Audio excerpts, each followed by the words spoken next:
అందరికీ నమస్కారం.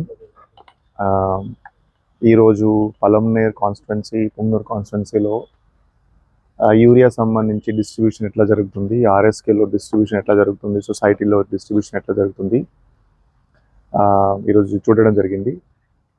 ముఖ్యంగా ఒక 5 ఆర్ఎస్కేలోనే రైతులతో ఇంటరాక్షన్ కూడా చేయడం జరిగింది. నిన్నటి నుంచి ఈరోజు సోమవారం, మంగళవారం ఒక 1500 మెట్రిక్ టన్ ఆర్ఎస్కేలోనే పెట్టడం జరిగింది. ఈ 1500 మెట్రిక్ టన్ వల్ల ఒక 18,000 రైతులకి మనం డిస్ట్రిబ్యూషన్ కంప్లీట్ చేశాము.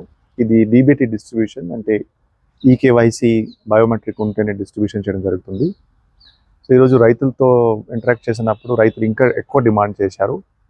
సో ఇప్పుడు ఈ సందర్భంగా మళ్ళీ ఒక నిర్ణయం తీసుకుంటున్నాము.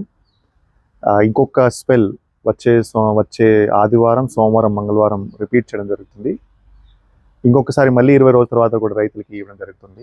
మామూలుగా యూరియా గురించి మాట్లాడితే ఒక్కొక్క రైతులు అంటే ఒక ఎకరికి 1.5 బస్తా, సో 2 ఎకరాలు ఉంటే 4 బస్తా అడుగుతున్నారు. మనం ఇప్పుడు ఒక్కొక్క రైతులకి ఈ ఒక బ్యాగ్ ఇప్పుడు ఇస్తున్నాము. సో ఈ ఏరియాలో డిమాండ్ ఎక్కువ ఉంది కాబట్టి ఇంకొక బ్యాగ్ వచ్చే ఆదివారం, సోమవారం ఇవ్వడం జరుగుతుంది. సో ఈ సందర్భంగా నేను రైతులు కూడా అందరికీ ఏం చెప్తున్నాను, లాస్ట్ చాలా కాలం నుంచి యూరియా మీద డిపెండెన్సీ ఎక్కువ ఇప్పుడు అయింది. మనకి చాలా ఎక్కువ మంది యూరియా వాడటం జరుగుతుంది. డిపార్ట్మెంట్ కూడా ఏం చెప్తుంది, మీరు ఒక బ్యాగ్ యూరియా తీసుకొని ఒక బ్యాగ్ నేను యూరియా కూడా తీసుకుంటే బాగుంటుంది, ఇది కూడా చెప్పడం జరుగుతుంది. కానీ ఇది ఒక అలవాటు అయిపోయింది. సో మనం గ్రాడ్యువల్గా రైతులకి ఎడ్యుకేట్ చేసి గ్రాడ్యువల్గా తగ్గించేయాలి. సో ఈ 2 కాన్స్టిట్యుయెన్సీ మీద ఎక్కువగా ఫోకస్ పెట్టడం జరుగుతుంది, ఎందుకంటే ఇక్కడ ప్యాడీ ఏరియా ఎక్కువ ఉంది. సో ఇది ఒక పాయింట్. రెండోది, పౌడర్ కోసం కూడా రైతులకి అవసరం. పౌడర్ కూడా రైతులకి యూరియా ఏర్పాటు చేయడం జరుగుతుంది.